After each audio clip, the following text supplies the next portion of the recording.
हम जो एकादशी करते हैं, प्रत्येक एकादशी के पीछे का अपना एक दर्शन है, लेकिन बस ये कि हम उस एकादशी के सिद्धांत को समझ पाए। पहला दर्शन तो मैं हर बार बता दूं, आपके स्वास्थ्य से लेकर है, क्योंकि 12-13 दिन में जितना भी अन्न जो भी हम खा रहे हैं, उसमें जो विषाक्त चीजें धीमे धीमे हमारे शरीर में जाती हैं, उसको पास आउट करने के लिए, उसको शरीर से बाहर निकालने के लिए फलाहार की चर्चा है। फल खाने की चर्चा। आप अगर फलाहार करेंगे तो आपका शरीर शुद्ध होगा, आप बीमारियों से बचेंगे। आपके शरीर के अंदर जो पनपने वाली बहुत बीमारियां हैं, जो बहुत खतरनाक होती हैं, क्योंकि वो दिख नहीं रही हैं, उससे आप बच जाते हैं। वैसे कायदा तो ये कहता है कि आप एक रोटी कम खाओ, लेकिन आपके भोजन में कम से कम एक टाइम में, दोपहर के भोजन में भले एक टुकड़ा हो, लेकिन वो फल का एक टुकड़ा जरूर होना चाहिए, अगर आप एक स्वस्थ जीवन को जीना चाहते हैं तो फलाहार। मैं फिर इस बात को इंगित कर दूं, जो लोग पुराने से सुनते हैं उनको तो मालूम है, फलाहार मतलब फल का आहार। समझ रहे हैं कि नहीं समझ रहे हैं? फल जो पेड़ पे लगता है, जो तुमने अपने मन का फलाहार बना रखा है, वो नहीं, जो पेड़ पे लगता है उसको फल कहते हैं और उसी का आहार होता है।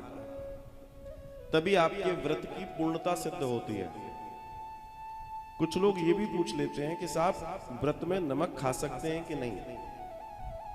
तो पौराणिक दर्शन के अनुसार कभी भी व्रत में नमक का सेवन नहीं किया जाता किसी भी रूप में।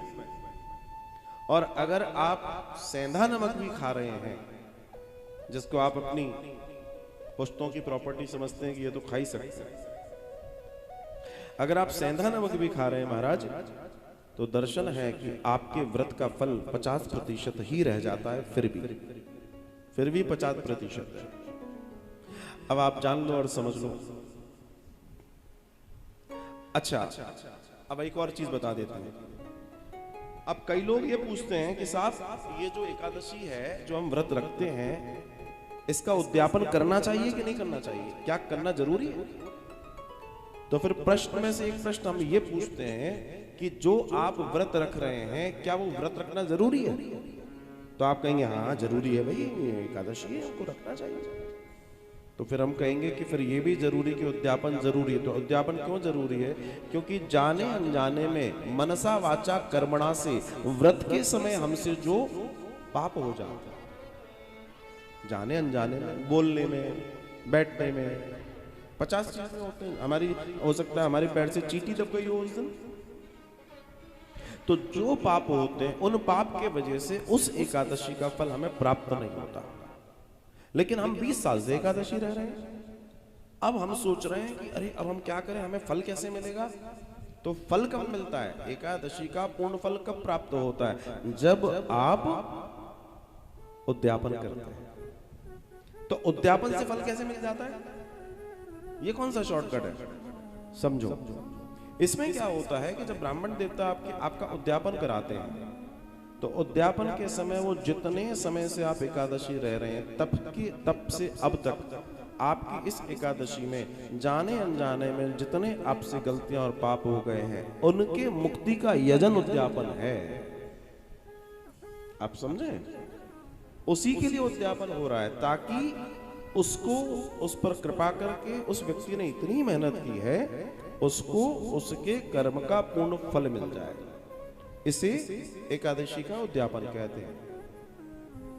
एकादशी का जब उद्यापन होता है, तो एकादशी के दिन और द्वादशी के दिन 2 दिन का दर्शन है।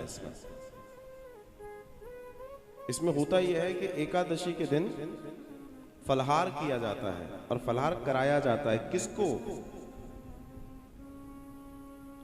26 ब्राह्मण और 26 ब्राह्मणी जोड़े से, पूरे जोड़े से, ध्यान रखना, अजोड़े से नहीं, जोड़े से।